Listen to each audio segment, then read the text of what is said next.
হোক, না হলে তো ভালোই, খারাপ কি হোক। ক্রিকেট বিশ্বে ভারত পাকিস্তানের দ্বৈরথের কথা সবাই জানে, সেই রাইভালিটি এখন আর দেখা যায় না। বাংলাদেশ শ্রীলঙ্কার দ্বৈরথ শুরু হয়েছে সেই নিধাস ট্রফি থেকে, এরপর টাইমড আউট কাণ্ড, তারপর তো একের পর এক কাণ্ড লেগেই আছে।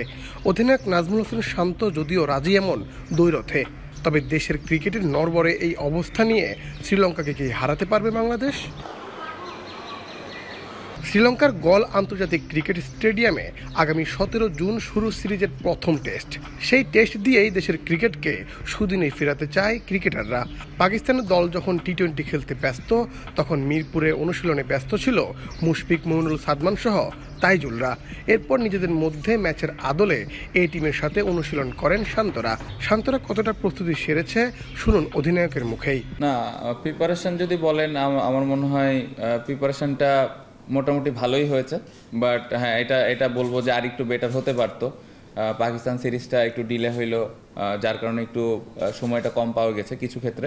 বাট এক্সকিউজ হিসেবে এটা দিতে চাই না। বাট যতটুকু হয়েছে আলহামদুলিল্লাহ ভালো প্রিপারেশন হয়েছে।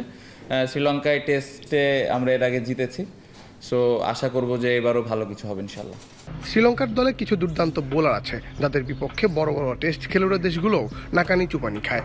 সেই ক্ষেত্রে বাংলাদেশ কেমন প্রস্তুতি সেরেছে তাদের বিপক্ষে খেলার জন্য? মনে হয় যে এরকম টাইপের বোলার তো আমাদের দেশে নাই। সো প্রিপারেশান যদি আমি ওইভাবে নিতে চাই, সম্ভব না, কারণ আমাদের দেশে নাই। সো আমাদের যেই রিসোর্সগুলো আছে প্র্যাকটিসে, যে বোলারগুলো আছে, ওদেরকে ফেস করে আসলে প্রিপারেশানটা নিতে হয়। আর অন্যান্য প্রিপারেশানে আমি বলবো যে অনেক দিন ধরে অনেক প্লেয়ার খেলতেছে, এক্সপিরিয়েন্স দল, সো ওই বোলারগুলোকে কীভাবে হ্যান্ডেল করা লাগবে, এই প্রিপারেশানগুলো মেন্টালি যেভাবে নেওয়া যায় ওদের ভিডিও দেখে হইতে পারে। সো এটা আসলে খুব স্পেসিফিকভাবে প্রিপারেশন নেওয়াটা ডিফিকাল্ট, বাট আমার মনে হয় যে যতটুকু সম্ভব মেন্টালি বা ভিডিও দেখে যতটুকু নেওয়া যায়। বিভিন্ন সিরিজে বাংলাদেশ দল বাড়তি ওপেনার রাখে স্কোয়াডে, শ্রীলঙ্কার বিপক্ষে নেই একজনও, কিন্তু কেন, সেই উত্তর দিয়েছেন শান্ত নিজেই। দল নিয়ে আমি খুবই খুশি। দলে আমি যেই প্লেয়ারগুলোকে চেয়েছিলাম ওই প্লেয়ারগুলোকে আমি 100% পেয়েছি। মানে অ্যাজ এ ক্যাপ্টেন হিসেবে দল নিয়ে আমি খুবই খুশি। এবং আপনি বললেন যে ওপেনারের বিকল্প নাই, যখন খেলাটা আসলে শুরু হবে তখনই আসলে বুঝতে পারবেন যে আসলে আমরা কি চিন্তা করে টিমটা বানিয়েছিলাম, এবং ওই বিষয়গুলো বুঝতে পারবেন যে আসলে টিমটাতে কেন হয়তো একটা ওপেনার কম। সো ওই কম্বিনেশনটা দেখলে তখন আসলে আরও ভালোভাবে বুঝতে সুবিধা হবে সবার পক্ষে। শ্রীলঙ্কার বিপক্ষে 4 স্পিনার ও 4 পেসার নিয়ে যাচ্ছে শান্ত বাহিনী। সেখানকার উইকেট ও পরিবেশ বুঝেই একাদশ সাজাতে চান শান্তরা।